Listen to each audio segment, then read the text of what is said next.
In this video, we'll be building this reclaimed pine-topped modern farmhouse desk featuring a white-painted maple base. Per usual, we start our process at the miter saw where we cut our pieces to length before we start our milling process. As we're working with reclaimed lumber, we want to take the time to clean all the dirt and debris off and inspect for any nails or visible metal that could be hiding in the wood. We're starting our milling process at the joiner where we're going to be jointing one face of each board. This gives us a flat reference surface when we go over to the planer. At the planer, we're going to be planing a parallel face on the opposite face of the face that we jointed. We're also planing the thickness down to 1 3/4 inches for this project, which is the final thickness of our tabletop.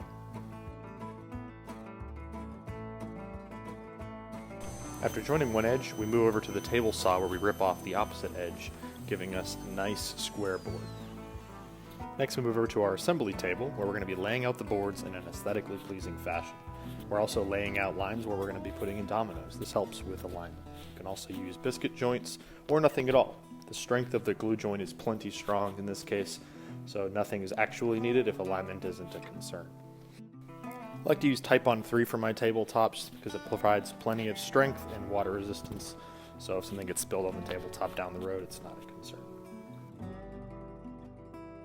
While the tabletop dries, we move back to the joiner to mill up some 8/4 maple.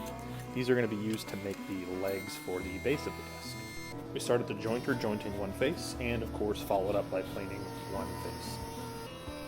We also joint one edge to square it up, and we're off to the table saw where we're going to be ripping these into square 1 3/4 inch pieces. Using a simple tapering jig at the table saw, we're going to be cutting a small taper that rides up approximately 8 inches and takes the 1 3/4 inch bottom piece down to about 1 inch square.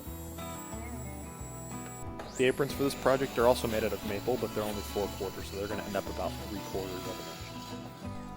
This lumber we purchased S3S, which means surfaced 3 sides. So it actually didn't need to go through the jointer or the planer technically, but we like to clean it up and bring the thickness down to 3/4 of an inch at the planer anyways. Our planer typically leaves a nicer, cleaner surface than the factory surface, so this helps prevent some sanding down the road. I thought it was worth noting that we use a dedicated ripping blade and a dedicated cross-cutting blade at our table saw. This helps give really nice finishes both on ripping and cross-cutting versus a combination blade, and also it speeds up the ripping process significantly over the combo blade. We typically do all of our finished cross-cuts at the table saw using our sliding table, but this can also be done at the miter saw or with the hand saw.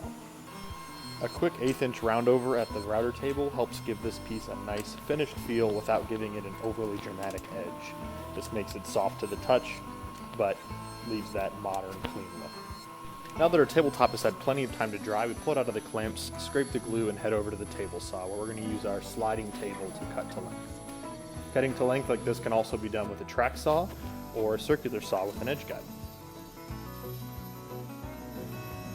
So it wasn't until I got in the middle of editing this project that I realized I lost the videos of joinery and assembly for this project, which really sucks. But I'll tell you guys what we did. We actually used the domino for joinery between the legs and the apron on this project. That's another term for floating mortise and tenon joints. You can also use dowels, which is a great option because the joinery is hidden, or you can use pocket holes. Just make sure if you're using pocket hole joinery that on the lower aprons where you can see the pocket holes, that you plug them and sand them flush because that adds a much nicer look. So yeah, let's jump into finishing. For the tabletop, Nicole used our HVLP sprayer to apply 3 coats of polyurethane. And for the base, we used white latex paint. To attach the tabletop to the base, we want to allow for wood movement, so we're using tabletop clips attached into slots that are in the apron.